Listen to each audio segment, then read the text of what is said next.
Hello friends, solution time में आप सभी का स्वागत है। और आज के इस वीडियो में हम देखने वाले हैं क्लास 7 आर एस अग्रवाल की चैप्टर 4 रेशनल नंबर्स का इंट्रोडक्शन एक्सरसाइज 4B के पहले का, है ना। तो 4B सॉल्व करने से पहले आइए समझ लेते हैं कि कंपैरिजन ऑफ रेशनल नंबर्स कैसे करा जाता है। दो रेशनल नंबर को कैसे हम कंपेयर करेंगे। तो हमें तो पहले से ये पता है ये चीज़ कि जो पॉजिटिव रेशनल नंबर होता है वो हमेशा जीरो से ग्रेटर होता है ना। पॉजिटिव रेशनल नंबर हमेशा जीरो से बड़ा होता है। और दूसरी चीज़ जो निगेटिव रेशनल नंबर है वो हमेशा जीरो से लेस देन होता है, यानी छोटा होता है। तो ये दो बेसिक चीज़ें, इनको हमेशा याद रखिएगा। अब आगे समझते हैं कि कैसे हम दो रेशनल नंबर को कंपेयर करेंगे। तो हम इस चीज़ को 4 स्टेप्स में समझेंगे।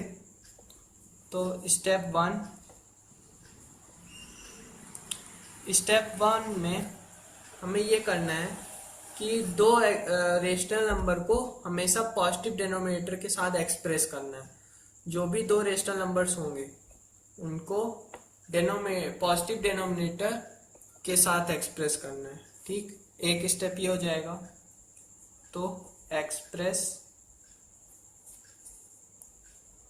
each of the rational number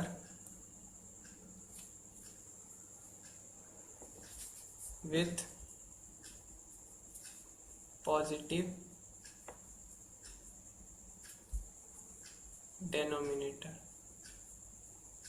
ठीक है, तो हमेशा पहला स्टेप हमारा, कोई भी दो रेशनल नंबर्स हैं जिनको कंपेयर करना है उन्हें हमेशा पॉजिटिव डिनोमिनेटर के साथ एक्सप्रेस करेंगे। ठीक है, अब स्टेप 2 में क्या करना है, जो पॉजिटिव डिनोमिनेटर्स हैं उनका एलसीएम निकाल लेना है। सेकेंड स्टेप में, पहले स्टेप में क्या करेंगे, जो रेशनल नंबर है उनको पॉजिटिव डिनोमिनेटर के साथ एक्सप्रेस करेंगे और दूसरे स्टेप में दोनों पॉजिटिव डिनोमिनेटर का एलसीएम निकाल लेंगे। ठीक, तो इसको भी लिख देते हैं। Take the LCM of these positive denominator। ठीक, सेकेंड स्टेप कंप्लीट। अब थर्ड स्टेप 3 में क्या करेंगे, स्टेप थर्ड में ये करना है कि जो हमने दो रेशनल नंबर एक्सप्रेस किए थे स्टेप 1 में, तो जो एलसीएम सेकेंड स्टेप में आया है उसे कॉमन डिनोमिनेटर एक्सप्रेस कर देंगे। ठीक है, एलसीएम में जो करते हैं, पहले दो डिजिट का एलसीएम निकाल लिए, उसके बाद उसको लाइन के नीचे कॉमन लिख देते हैं उसको, है ना। जैसे 24 आया हमारा, ठीक, तो एक लाइन के नीचे उसे 24 ऐसे कर दिए, फिर मल्टीप्लाई करके डिवाइड करके नंबर निकाल के प्लस माइनस करते हैं ना। उसी तरह कॉमन डिनोमिनेटर हमें रख देना है। तो पहले स्टेप में दोनों को पॉजिटिव डिनोमिनेटर को एक्सप्रेस करेंगे, दूसरे स्टेप में एलसीएम निकाल लेंगे और एलसीएम जो आएगा दोनों पॉजिटिव डिनोमिनेटर का उसको कॉमन एक्सप्रेस कर देंगे। ठीक, तो इसको भी लिख देते हैं, एक्सप्रेस रेशनल नंबर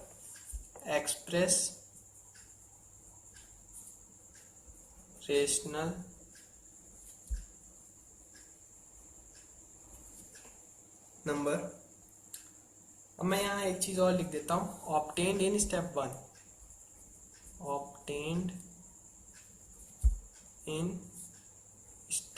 1, जिससे आपको ये याद रहे जो पॉजिटिव डिनोमिनेटर मिले हैं स्टेप 1 में वही रहे। ठीक है, फिर with the LCM in the common denominator, with the LCM in the common denominator. ठीक है, स्टेप 4,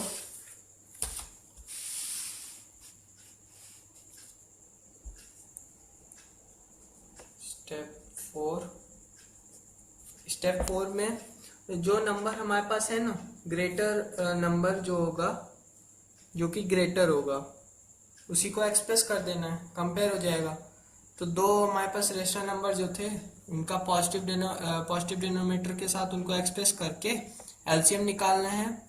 फिर उसके बाद दोनों एलसीएम जो आए हैं पॉजिटिव डिनोमिनेटर के एलसीएम निकालने के बाद जो एक एलसीएम आया उसको कॉमन कर देना है। दोनों नंबर्स जो रेशनल नंबर्स होंगे उसका कॉमन एलसीएम, ठीक। उसके बाद जो उन दोनों को कंपेयर करना, जो ग्रेटर होगा उसको वही ग्रेटर है, निकल आया हमारा कंपेयर।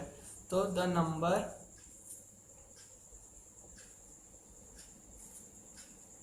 हैविंग द ग्रेटर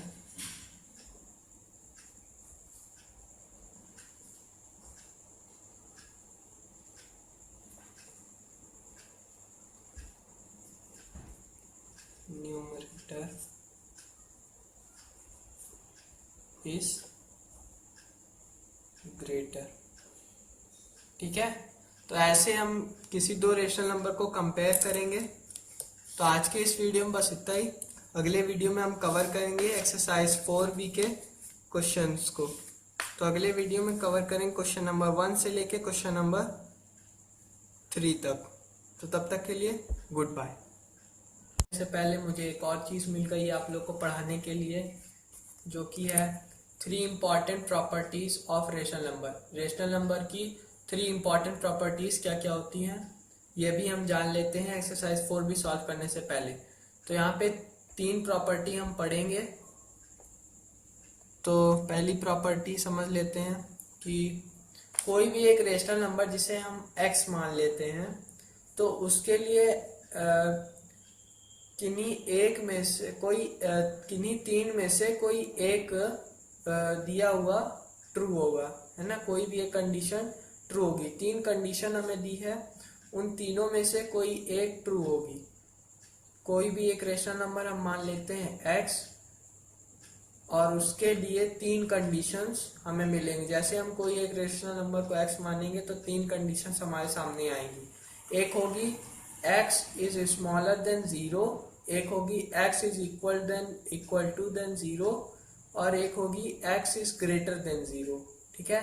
तो इन तीनों में से हमेशा कोई एक कंडीशन उसके लिए सही होगी। तो चलिए पहली प्रॉपर्टी लिख लेते हैं। For each rational number x exactly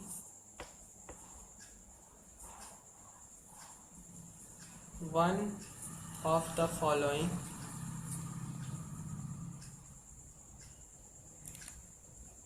is true, ठीक है। तो नीचे 3 कंडीशन में से हमेशा कोई एक ट्रू होगी।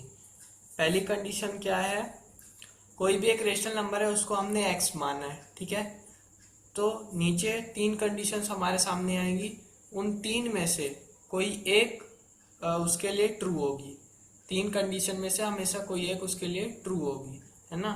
तो पहली, जहाँ पे रेशनल नंबर x जो है वो 0 से छोटा होगा, और दूसरी कंडीशन होगी जहाँ पे रेशनल नंबर x जो कि 0 के इक्वल होगा, तो x इक्वल टू 0। और तीसरी कंडीशन जहाँ पे रेशनल नंबर x 0 से बड़ा होगा, x इज ग्रेटर देन 0, ठीक है। तो ये 3 कंडीशन पहली प्रॉपर्टी में हमें मिलेगी। अब देखते हैं प्रॉपर्टी सेकेंड प्रॉपर्टी क्या कहती है। प्रॉपर्टी सेकेंड,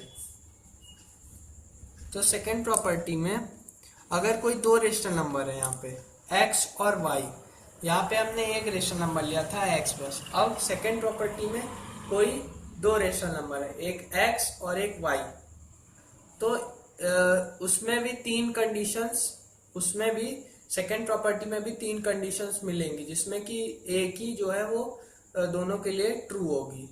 तो इसको भी लिख लेते हैं, मैं बताता हूँ। तो for any two rational numbers x and y exactly one of the following is true। ठीक है, तो इसमें भी 3 कंडीशन मिलेंगी।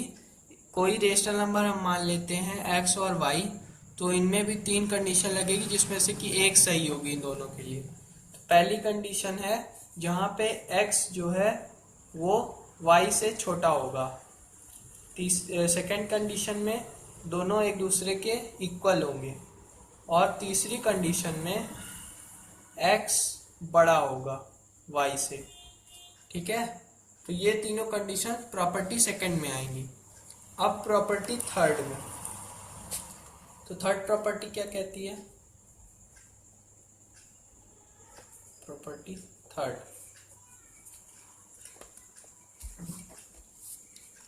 तो थर्ड प्रॉपर्टी कहती है कि कोई 3 रेशनल नंबर्स हैं। अगर 3 रेशनल नंबर हैं x, y, z, ठीक, इस तरह से कि x ग्रेटर देन है y के, x smaller than less than है y के, और y लेस देन है z के, और x लेस देन है z से। ठीक है, तो if x, y and z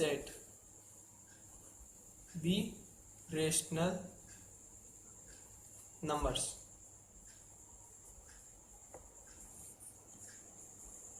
such that x is smaller than y and y is smaller than z and x is smaller than z। ठीक है, तो थर्ड प्रॉपर्टी ये कहती है कि 3 रेशनल नंबर है x, y, z इस तरह से कि x छोटा है y से, y छोटा है z से, और x छोटा है z से। ठीक है, तो आज की इस वीडियो में बस इतना ही। अगले वीडियो में हम कवर करेंगे एक्सरसाइज 4B का क्वेश्चन नंबर 1। तो तब तक के लिए गुड बाय।